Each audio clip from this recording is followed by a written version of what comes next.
Jom kita tengok example yang seterusnya. Find the limits of the following at infinity. Limit 2x cubed plus x squared minus 3 over x cubed plus x minus 3 as x approaching from positive infinity. For this question, kita tahu bila kita substitute nilai, bila dia infinity kan, kita akan dapat sini infinity. Sini pun mesti infinity. So, kita akan dapat infinity over infinity. So, bila kita tahu ada infinity over infinity, tadi ada pada notes tadi di mana kita kena divide by highest x power of denominator. So, kita tengok ini adalah x, ada x cube, ini adalah positive x. So, power yang paling tinggi, paling banyak di sini adalah power 3. Jadi, kita kena dividekan everythingnya dengan x kuasa 3. So, dia akan jadi macam ni lah. Limit when x approaching positive infinity, 2x cube over x cube. Begitu.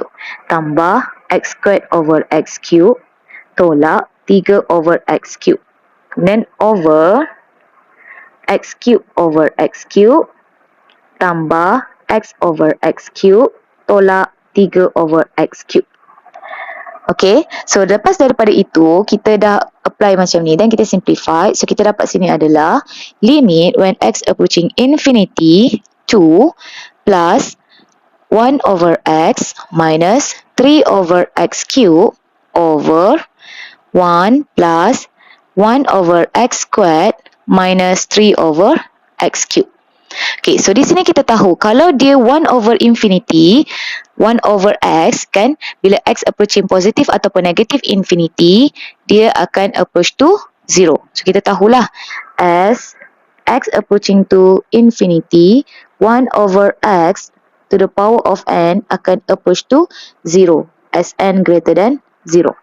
Okay, so it doesn't matter lah x kuasa 1 ke, x kuasa 2 ke, kuasa 3 ke, dia approach kepada kosong selagi dia x approach to infinity. So, daripada sini kita tahulah, kita boleh substitute. So, dia akan jadi macam ni. 2 tambah kosong tolak kosong over 1 tambah kosong tolak kosong. So, dia akan jadi sama dengan 2. So, for A, limit 2x cubed plus x squared minus 3 over x cubed plus x minus 3 as x approaching infinity is equals to 2. Okay, for B, we want to find limit x over 3x squared minus 1 as x approaching negative infinity. So, macam tadi juga, kita tahu this part kita akan dapat infinity. This one pun dapat infinity. So, we got infinity over infinity. Kita kena divide by x, highest power of denominator. Bila kita tengok dekat sini, x dia ada satu je iaitu 3x squared. So, yang kita nak tengok adalah power dia. So, power 2. So, kita dividekan everythingnya dengan x kuasa 2. So, di sini dia akan jadi limit when x approaching negative infinity, x over x squared over 3x squared over x squared minus 1 over x squared. Okay. Kemudian kita simplify. So, kita akan dapat sini adalah 1 over x over 3 minus 1 over x squared. So, di sini kita tahu as x approaching to negative infinity, 1 over x to the power of n akan approach to 0 as n approach greater than 0. Okay, so kita tahulah 1 over x ke 1 over x squared ke akan approach to 0. So, here we got 0 over 3 minus 0, which is 0 over 3, which is equals to 0. Okay, kita tengok pula C. For C, we want to find the limit when x approaching negative infinity, x plus 1 over square root x squared plus 1. So, kita ada square root. So, bila kita ada square root dekat sini, kita kena buat perubahan di sini lah. Di mana square root tu, kita kena factorizekan dahulu dekat dalam dia. So, yang ini, sebab bila kita ada square root ni kan, kita tak tahu tau apakah highest degree of x dekat dalam denominator ini. Okay, so apa yang kita kena buat? Jadi kita terpaksa simplify lah. So di sini dia akan jadi macam ni. Limit when x approaching negative infinity, x plus 1 over square root of x squared ni factorkan dia keluar. So dia akan jadi 1 plus 1 over x squared. Okay, kemudian dia akan jadi limit when x approaching negative infinity, x plus 1 over, sini adalah square root kan, jadi kita boleh apply properties of square root. So, we got square root of x squared times square root of 1 plus 1 over x squared. Okay, kemudian di sini barulah kita tahu square root of x squared sebenarnya dia adalah equals to modulus x. Sebenarnya dia adalah modulus x. Okay, so this one kita tahu kalau dia modulus X je, dia akan equals to X sekiranya X approach to positive infinity, dia akan equals to negative X sekiranya X approaching to negative infinity. So di sini kita kena apply balik properties ini. Okay, sebab kita tahu kita nak approach from negative infinity, jadi yang ini kita kena gantikan dengan negative X. So kita kena substitute dia, so dia akan jadi limit when X approaching negative infinity, X plus 1 over negative X times square root of 1 plus 1 over X squared. Okay. Kemudian, kita tahu dah dekat sini, bila kita ada X di sini, kita tahu dah dia punya power adalah 1. Jadi, kita kena dividekan everythingnya dengan X. Okay. So, di sini dia akan jadi macam ni lah. Limit when X approaching negative infinity, X over X tambah 1 over X over negative X square root of 1 plus 1 over X squared divided by X. Okay, so kita simplify, so kita akan dapat sini lah limit when X approaching negative infinity 1 plus 1 over X over negative square root of 1 plus 1 over X squared.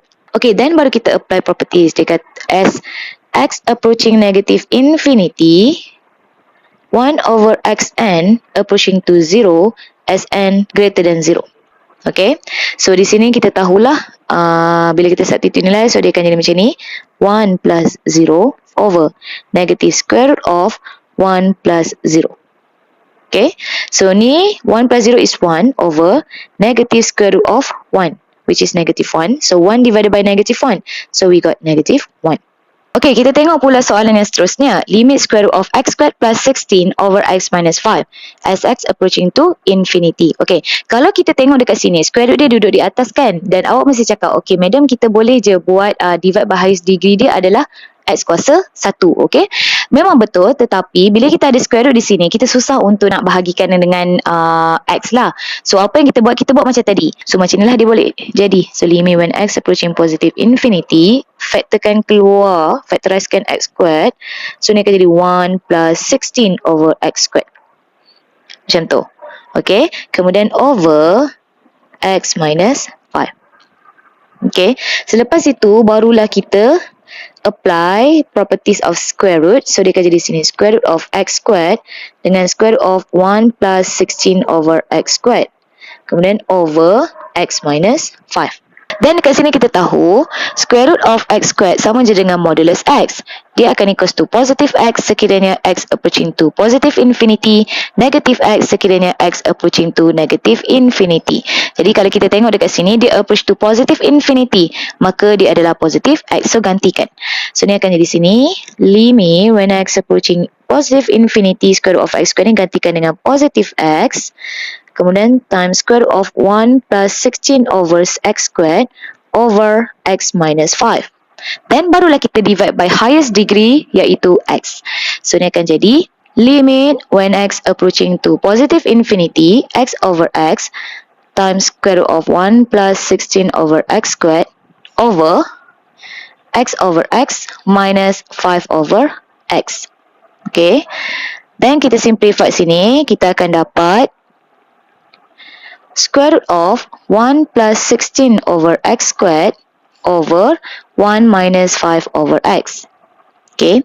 Kemudian, kita tahu as X approaching to infinity, 1 over Xn akan approach to 0 as n greater than 0. Okay, so dekat sini kita tahulah nilai dia akan jadi square root of 1 plus 0 over 1 minus 0. So, ni akan jadi square root of 1 over 1, which is equals to positive 1. Okay, kita tengok pula yang E ini, saya nak limit square root of X squared plus X plus 3 over X minus 2 times X plus 2 as X approaching to infinity. Kita expand dulu yang X minus 2 times X plus 2 ni dulu, okay. So, kita akan dapat dekat sini adalah limit when X approaching infinity, square root of X squared plus X plus 3 over X squared minus 4. Okay. So, di sini kita nampak the highest degree of denominator is X kuasa 2. So, kita akan dividekan dahulu. Maksud kita ignore sekejap lah square root ni. So, ni akan jadi limit when X approaching infinity, square root of X squared over X squared plus x over x squared plus 3 over x squared over x squared minus 4 over x squared. So di sini kita nampak limit when x approaching to positive infinity, square root of 1 plus 1 over x plus 3 over x squared over 1 minus 4 over x squared. Okay, so kita tahulah as x approaching to infinity, 1 over x to the power of n akan approach to 0 as n greater than 0. Okay, so di sini kita tahu nilainya adalah square root of 1 plus 0 over 1 minus 0. So, ni akan jadi square root of 1 which is 1.